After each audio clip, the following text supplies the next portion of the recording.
Hey, welcome back to my channel and to another weekly reading. I hope your week last week went well.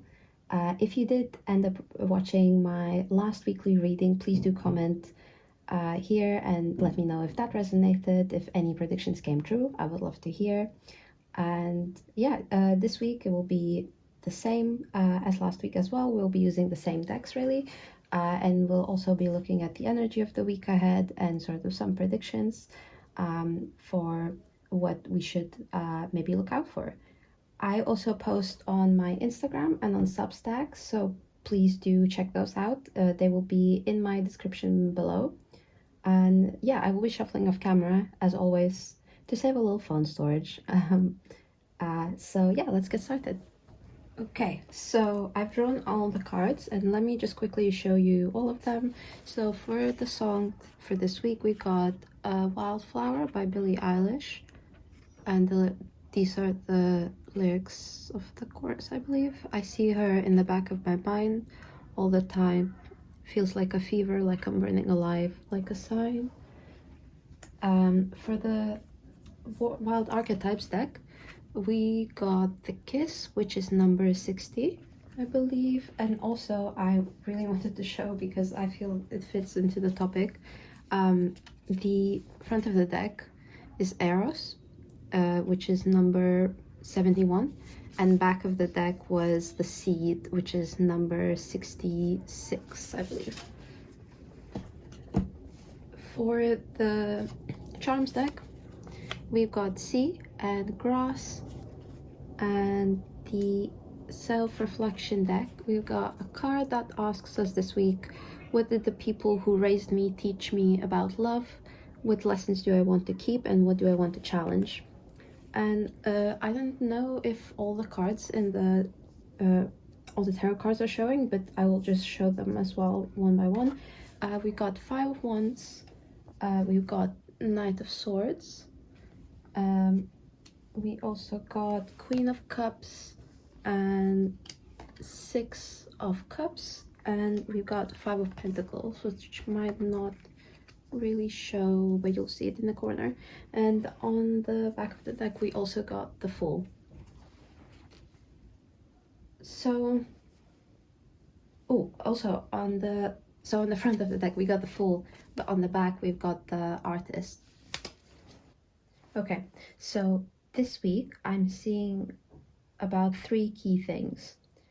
One, the biggest theme of the week is dealing with the theme of desire and sort of clarifying what you desire, what is desire to you, like a desire that is primal and natural to you and untainted by your upbringing, by external influence, a desire that maybe is actually hard to put into words, but that is like within you. There is a sense of passion and longing and desire for something that you feel, and I think that you maybe have felt for a while, that makes you who you are, but maybe you've not necessarily expressed it directly before in like the most honest sense to you, because of your upbringing, because of past influences, because of, you know, past ways that you're used to dealing with life, with moving about life, with doing things and thinking about things. So that is a big thing, because again we have Eros, and on the bottom there's the Seed card as well. Then another component is leading from that, a sense of nostalgia. So I think there is some kind of nostalgia component where you're used to doing things in some way or seeing the world in some way, and I noticed, like, to me these 2 cards are like a clash. So you're used to doing things in some way that feels to you or has felt to you for a while, you know, that's right. That's definitely bringing joy. And, you know, it's not a bad way of living in a sense. However, something is kind of maybe flipping on its head, where you realize that actually that sense of nostalgia is a bond or a chain keeping you stuck in something. Like it looks pleasant, you know, if it looks like a duck and sounds like a duck. But actually, even though it looks pleasant, you're something's flipping on its head, and you're realizing that actually it's keeping me stuck in some way. And the third one is, I think there's an element of a passion. Like at once it feels like you're generally rediscovering yourself through desire, and at the same time I think there is something more specific, whether there is a passion project, an idea, a vision, a connection, something like more tangible to your world, to your life, that is at the forefront of your mind, or even back of your mind, like, but it is on your mind, like it's lodged on in your brain basically. Because what sticks out to the song, from the song, to me is the like, I see her in the back of my mind feels like a fever. A fever is a sort of thing that you, like, really subsumes you and your whole body and all of your cells, and you can't really escape. Like all you can really do is go lie down, and it like it's like wading through this thick muck, through this thick sea of like honey, and it's like it's inescapable. It just sticks to you. All you can really do is just go lie down and actually rest. So I think there is something very specific on your mind. I'm not sure what it is. Another sense that I'm getting is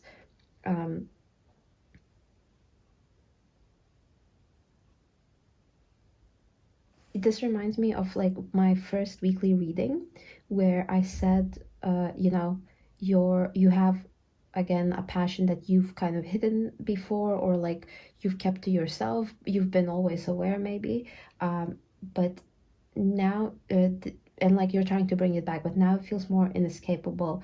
And I think this week it seems you're quite focused on letting it run, maybe letting it live, and seeing how it changes you. And I think you are doing sort of very practical reflection.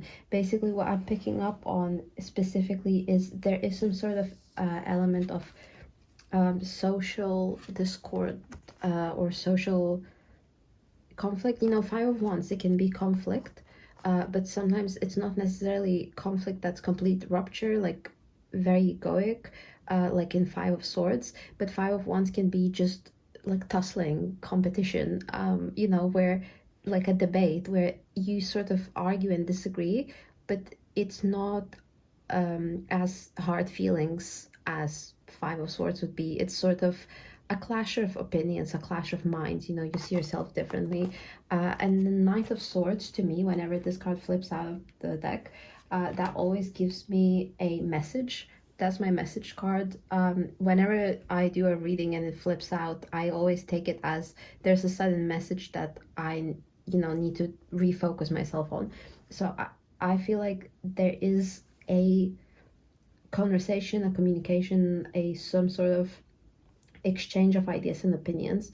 What I said earlier is it gives me a little bit of a sense of maybe there might be, let's say you reconnect with an old friend, or you know, someone who knew you in the past, someone who knew you in earlier stages of life, and that person maybe hasn't seen you for a while, maybe even years really.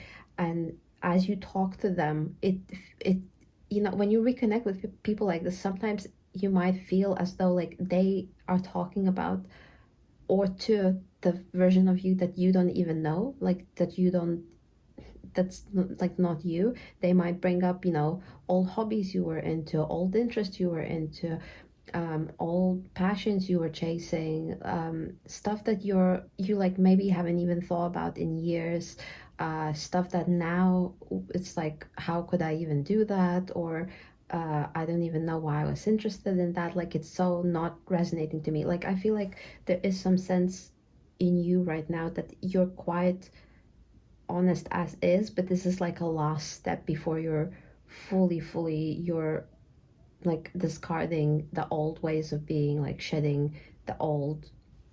And as you talk to a person like this, you keep realizing like you don't even know who this person is talking about or talking to. It feels almost like they're not even talking to you as they ask questions, you know, how did this work out, or like how are you still doing this? It's almost like I don't even know who you're talking to right now. It's such a it's quite a strange sense, but I feel like even though there is a little bit of like that clash, maybe you know, it's discordant for both sides. It's strange for you to be referred to as someone who you're not, and it's strange for the other person because they're suddenly realizing, wait, do I even know this person? Like they're so new. But I feel that this is not a complete rupture in a sense. Like it is a big difference. I think on your side, it might make you realize how much you've changed, and kind of inspire you to go along. And also on the same end, it kind of might show you, if you've been feeling quite stuck and thinking like I haven't changed all that much, it might show you like, oh, I used to believe in these things, I used to see these things as joyful, and I've moved so far, I don't recognize them anymore, and now they seem like chains. Like actually I realize what's holding me back now is actual chains and not the sweet nostalgia, if that makes sense.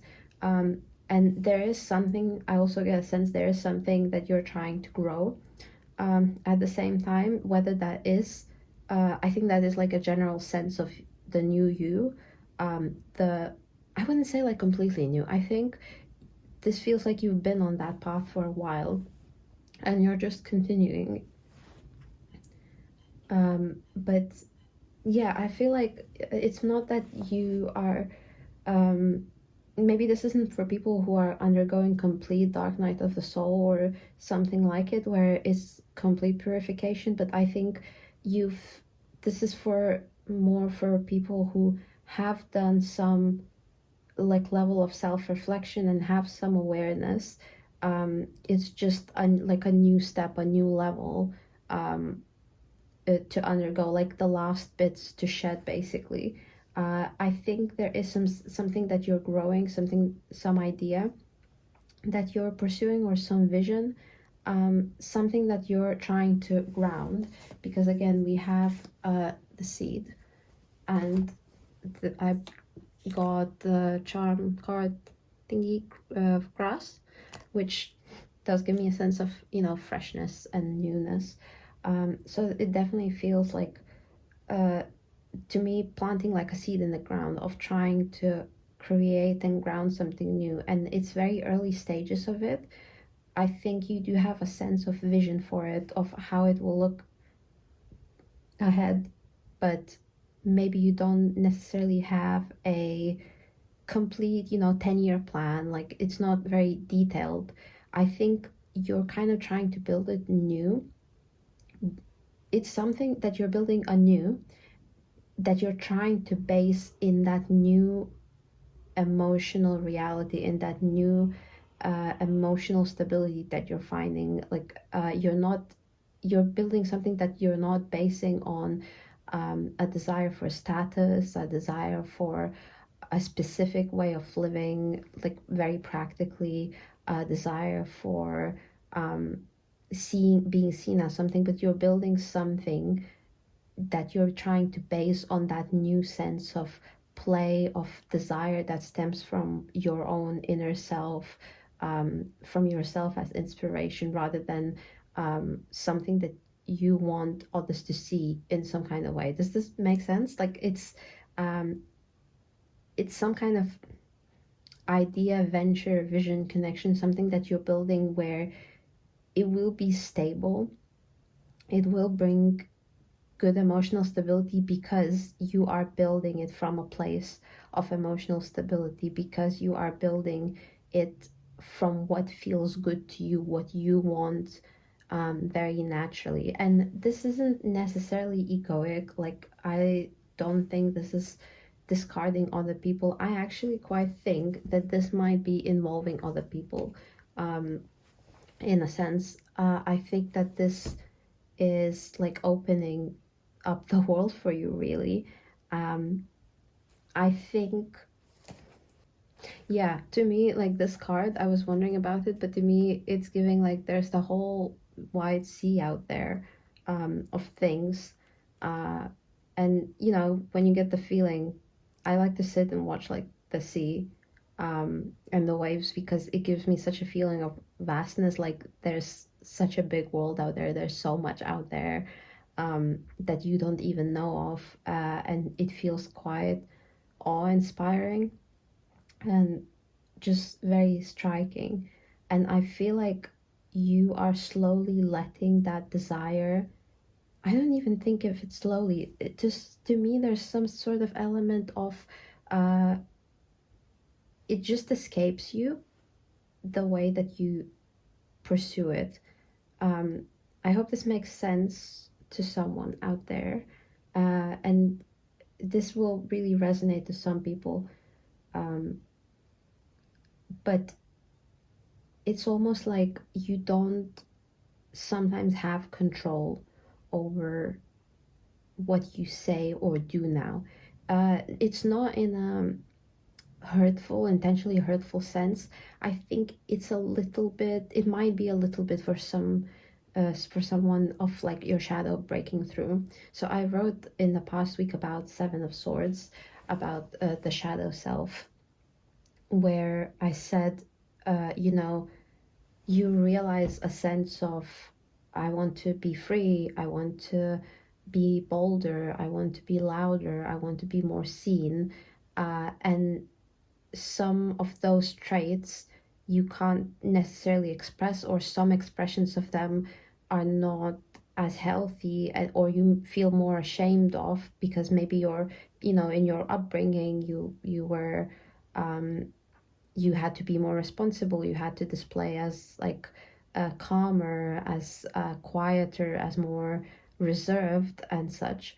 And you've learned over the years that that's the acceptable way of being, so you kind of suppress that. But it does, unfortunately, once you suppress that shadow, it still tends to express itself. So you might consider yourself, let's say, reserved, but then every now and then something, you say something or you do something where it's like, well, how could I be so impulsive, how could I be so thoughtless, uh, how could I do this? I think for some of you, you might already be aware of your shadow in a sense, or you're becoming aware of your shadow this week.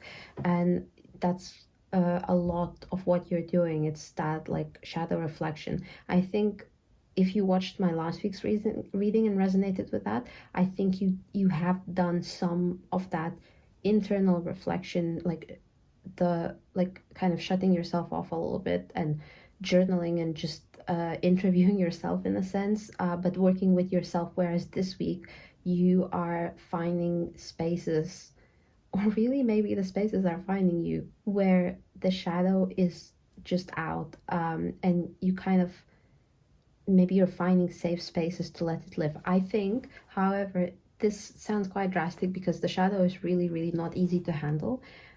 However, I think this is really bringing you great emotional stability and like really good emotional well-being. I feel like it's a sense of weight is lifting off your shoulders. You seem to be quite aware of the fact that something is prominent, like burning in your mind. Like sometimes if something is so stuck on my mind, like in terms of overthinking, I start feeling like it's physically lodged into my brain. But I think you are becoming quite aware and willing to pinpoint, oh, I have this kind of thought pattern. I notice it now when I go talk to someone. I notice that I do this when this happens, and you're willing to call yourself out. You're willing to be upfront, outspoken about this. I don't think that, I think it might cause some clashes, as I said. However, I'm not sure if this is so drastic I think it might feel drastic, but I think there might be people around you who are actually quite willing to not take it on as seriously. Like, I feel that you're establishing yourself strongly, but at the same time, you're not, and do be wary that you do not, of course. I'm not saying, there's a completely fail-safe, but I also do feel that there are people who are very much willing to undergo that change. It might be quite new to them and a little bit maybe surprising and shocking that you're suddenly like changing yourself up or being honest in different ways. And it does create the clash because, of course, when someone presents a new way of thinking to you, that might also be quite surprising and shocking in some ways, and you might not know how to react, which is perfectly fair and normal. However, I think that some people around you, like at least your closer circle, might be quite willing to go along and change with you. It might be like a quieter period. There is an element of family, I think, as well, because on this card, like we said, what did the people who raised me teach me about love? What lessons do I want to keep? What do I want to challenge? And we got Six of Cups, which of course is, childhood, sweet memory, sweet nostalgia. So there is some element of family and upbringing. I think you are becoming quite aware and willing to lightly let go of some of the lessons in your upbringing or patterns of behavior, patterns of thought that don't feel like you. Like, the theme of this week is really, really desire and play. I think in some way you might be actually really doing inner child work very directly if you do that.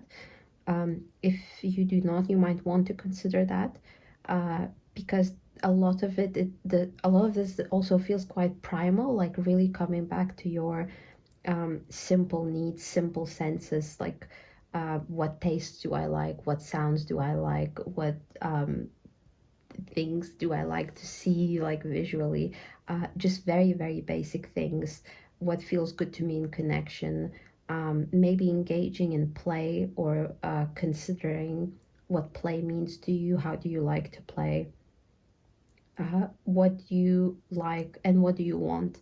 These are, a question of what do you want and what do you desire. They feel so simple, but at the same time, once you start answering them, they're very complex. I think it might be that you're finding that this week, you become aware of what you have desired so far that is actually a love that's instilled from you from like your upbringing, let's say, or your past behaviors. Sometimes you might find that you like things because it was normalized to you that these things are likable, that these things are worth liking, that other things are not worth liking, So I think you're kind of rewriting your value system based on your own nervous system, based on your own brain, really based on your own self, of your own sense of what you desire, what you want. It's like a big undertaking. I think it has been happening so far.